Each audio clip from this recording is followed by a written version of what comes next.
Dallas and the Clippers, final NBA game of the night. 7.5 to go in the third quarter. Mavericks with a 55-48 lead over the Clippers. We'll have more on this game coming up tonight. But earlier we saw the Indiana Pacers, and it's not Doc Rivers' fault. Let me just say this right away because he'll be the first guy to say, wait a minute, not Doc Rivers' fault. Indiana evens up the series with Milwaukee. They take game 2, 125-108. It was a big night for the Pacers. You had 37 from Pascal Siakam, 11 rebounds, 6 assists, a big, big night, a small night, or not a great night for Halliburton, doesn't matter. They win 125-108. But the bigger thing is this. We've spent all year talking about how Damian Lillard looks old. He can't get his shots off. What's the matter? Maybe age has hit him right away, but he looks like someone that's not nearly what he used to be. And what's wrong? This is holding the Bucks back. Obviously, Doc Rivers is not the answer either, but this is holding the Bucks back. And all of this wondering, why is this happening? Why can't Damian Lillard get his shots off like he usually can? Why is he getting them all blocked at the end of games? Why is all this going on? And the answer might be way simpler than anything we've talked about, because so far you watched Lillard single-handedly win game 1 for Milwaukee, right? Lillard does game 1, wins it by himself. Tonight, the Bucks lost, not on him. 34 points tonight, 5 assists, 4 rebounds, shot pretty well from the floor, 50% from the floor. Damian Lillard has had 2 incredibly good games. Maybe it's I realize this is simple, but after all the years he has had of being the one, right? He was the one in Portland, even when it was McCollum. McCollum was the 2. He was the one. He comes to Milwaukee. He's not the one anymore. He's the 2 behind Giannis, trying to figure his way. Maybe it's as simple as he's just not comfortable being the 2, because you watch him play these last couple of games, he was a different player. He is more confident. He is hitting his shots. He looks like the Damian Lillard that we saw with Portland. And, of course, no Giannis on the floor, still missing time with his calf injury. It may just be that simple. I never found my niche trying to fit in around Giannis, but when it's my team and everything flows around and through me, hey, I'm still that guy. It may be that simple for Damian Lillard. Yeah, it's been interesting to watch the season. Obviously, off the court, right, we've had his transition to Milwaukee after all those years, chronicled the fact that he went through and is going through a divorce in the process. We've talked about that a lot. During the years, particularly Major League Baseball, you watch guys that are consistent every year and suddenly have that downturn. So part of that, the psychology of that day-to-day and that weight on you, but certainly here, knowing that you're the guy and getting back into that role, that it all begins and ends with you, I think you're more comfortable, right? We talked about it in the NFL with wide receivers who are the number 1 and they hit a point in their career. Well, maybe you don't get that separation you used to. Can you adapt to that second role? Not to mention you flip coaches during the year, so now we're going into completely different philosophies. Again, not to make but it wasn't working. He was still trying to figure it out either way. It's still only working so much because you still got buried tonight. Yeah, like you had a great game. Yeah, but as a team, you got buried. So the I in team kind of thing.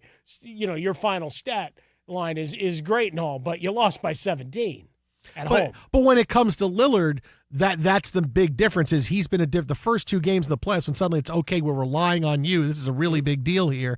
And yeah, okay, because I've done this before. I've been this guy. Now, is he on a team that's good enough without Giannis to be able to? No, it's kind of looking like what he was like in Portland a little bit. You have a nice number 2 that he's got in Chris Middleton, but overall, yeah, this is why Giannis is the best player in the game, why the Bucks are a title favorite, because they have Giannis. You're missing that guy. It's kind of like the Bucks are now Portland East, but for Damian Lillard, yeah, man, I mean, it might be that simple. I'm not comfortable. I can't just do what I normally do, being the 2. But when I'm the 1, yeah, I can be me. I mean, it might be that. Seriously, it just might be that simple. Just the comfort of just saying, climb on my back, and I will carry you as far as I can. So the 2-minute report for the final 2 minutes of the Knicks-Sixers game last night has come out. Yeah. And the big thing everybody is focusing on is that, yes, Tyrese Maxey was fouled twice, not once, but twice, On the inbounds pass in which the Sixers lost possession, that resulted in Dante DiVincenzo's three that gave the Knicks the lead in a game the Knicks would beat the Sixers, and the Sixers all went to the locker room crying and complaining about the officiating. Well, you had multiple fouls not called, a timeout not called. I mean, there were fraud perpetrated on NBA fans, bettors. Okay. Let's get into this. Yeah. If you're betting on a one-legged Joel Embiid, you lost. Sorry about that. Let's deal with first things first. The two minute report that came out had a bunch of things. So it wasn't just this. So no. The referees did not have a final last couple of minutes. Well, I mean, do we call stuff or do we not? Yeah, you had Maxey pushing off on Josh Hart to start the play. You had the two fouls. I don't think Maxey. that was enumerated in the 2-minute. No, that was there. That was the first thing to say, hey, first thing Jason Smith wants you to know. There was a foul that was not called that would have put Anunoby at the free throw line. So there was a bunch of things. Pretty long list. There was a lot of things in the final 2 minutes. But let's focus on the two big things that they say. Hey, Maxey was fouled twice on the inbounds pass, and Nick Nurse did try to call timeout and didn't get it. The timeout thing, let's deal with that first. You're very angry about that. That's just stupid. Because Nick Nurse tried to call timeout for 1 second.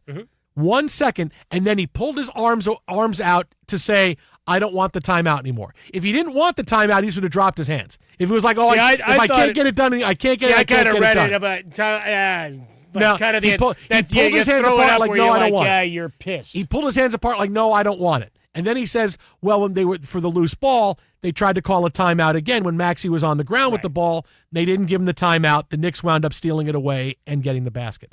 So let's deal with the timeout part first. As I told you, it's 1 second. Even if the official was looking at him and going to blow his whistle, he goes, timeout.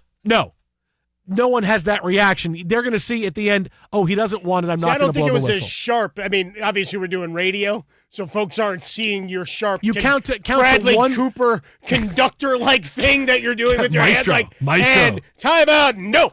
Count to one. Count to 1,000. That's how long he called for a timeout for 1,000, and then he pulled his hands out. So then he pulls his hands away. No referee is going to see that in the first 1/3 of a second and put his whistle up and blow it. They're not Quicksilver. It's not going to happen. So by the time you look up to go, oh no, he doesn't want the timeout. All right. Secondly, the Sixers didn't have the ball on the ground when Embiid because you saw Embiid at the end of the game said, oh, me and a whole bunch of players, we all tried to call timeout. They didn't have the ball. Okay, Maxey did not have the ball. You can't call timeout when you don't have the ball. He's on the ground. You got to have the ball around, both arms around it, and you call up and call timeout. Maxey didn't have it, so they're not going to get the timeout on that. So that's the less play. Now, let's deal with it from a different angle that we did last night, which was go New York, go. Maxey gets fouled on the inbounds. Okay, let's deal with that.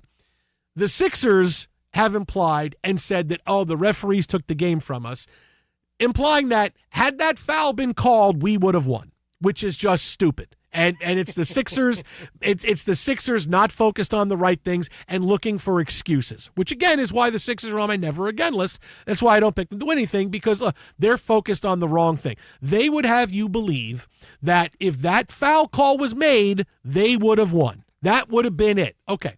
If they call the foul at that point, right? Say they call the foul, Maxey's got the ball, they call the foul. Or they give Nick Nurse the timeout. I'll give you either one. Let's say they do either one of those. Sure. There's 27 seconds left in the game.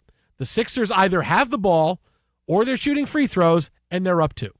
That's the game situation. I really thought you were going to full Harvey Keitel. We're going to go. Either he's alive or he's dead or the cops got him or they don't. Yeah. Different Harvey Keitel movie. That's when Harvey Keitel was a cop in like every movie in the 90s, right?